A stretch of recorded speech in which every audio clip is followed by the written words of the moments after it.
I'm bringing you another review for Netflix and Friends.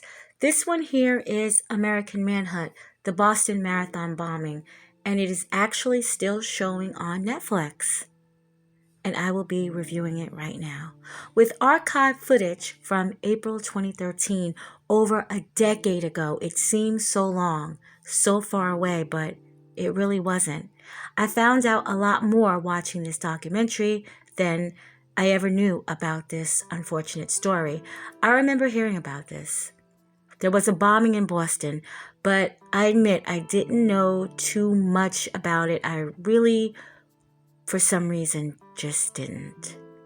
Now later, seeing one of the bombers on the cover of Rolling Stones magazine, I thought he was really cute, very attractive, like he was an upcoming singer or actor.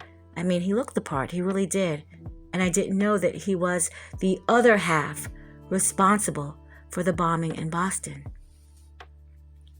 If I was drawn to a cover around that time, imagine how many younger girls were drawn to that cover as well. A lot of people were thinking that way. And a lot of people, they felt that Rolling Stones was glorifying this young man, that he was responsible for so much grief and devastation. He shouldn't have been on the cover of Rolling Stones like that. Footage on April 15, 2013, around 3 p.m. It was a sunny, beautiful day that would eventually turn ugly. The marathon started, and sometimes later, the bombings would happen. Footage of the bombing that I had never seen before. They shown it, and it was terrifying. Killing 3 people and injuring 281 people, and 12 had to undergo amputations. They said some was amputated right there on the spot out in the streets of Boston. People had to come to be supportive of the marathon, and they didn't know that their lives would change that afternoon. They didn't know that their lives would change forever, and 3 of those people that went to attend this function would never attend anything ever again. The way their lives are now, they showed real people with real feelings and real emotions, and what they went through and what they have to go through for the rest of their lives because of what happened that day. The fear of Boston, the sadness of Boston, the lockdown of Boston, later the strength of Boston. President Obama promised whoever was responsible, they would be held accountable.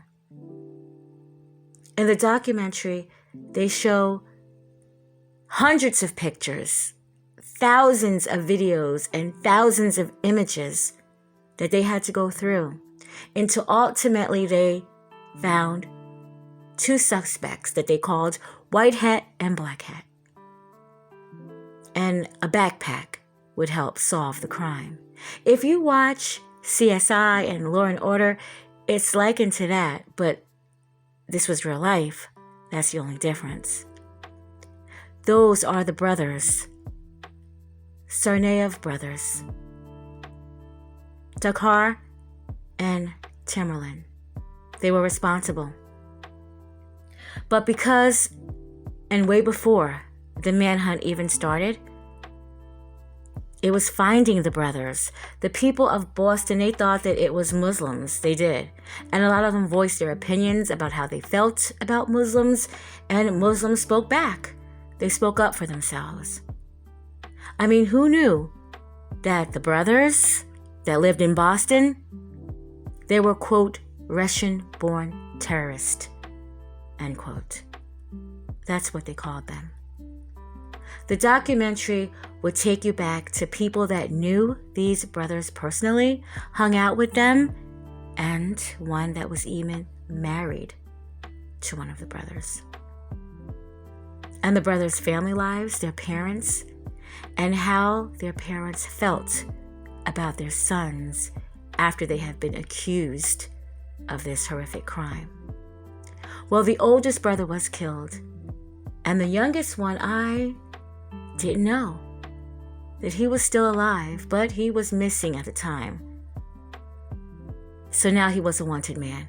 And these police officers were looking for a 19-year-old, and on sight is how they wanted to handle it. But he lived through it. He lived through it. And for some reason, I do think that the younger brother, Dzhokhar, I do think that his sentence will be overturned. He actually did have a death sentence.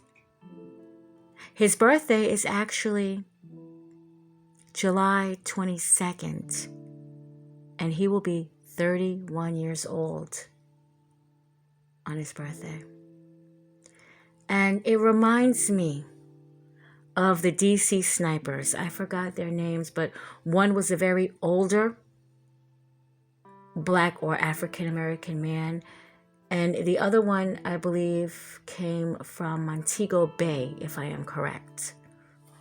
But what I am correct about is they gave the older Black man, they gave him a death penalty, and he has since been gone. The younger one is still living. I guess they felt for him.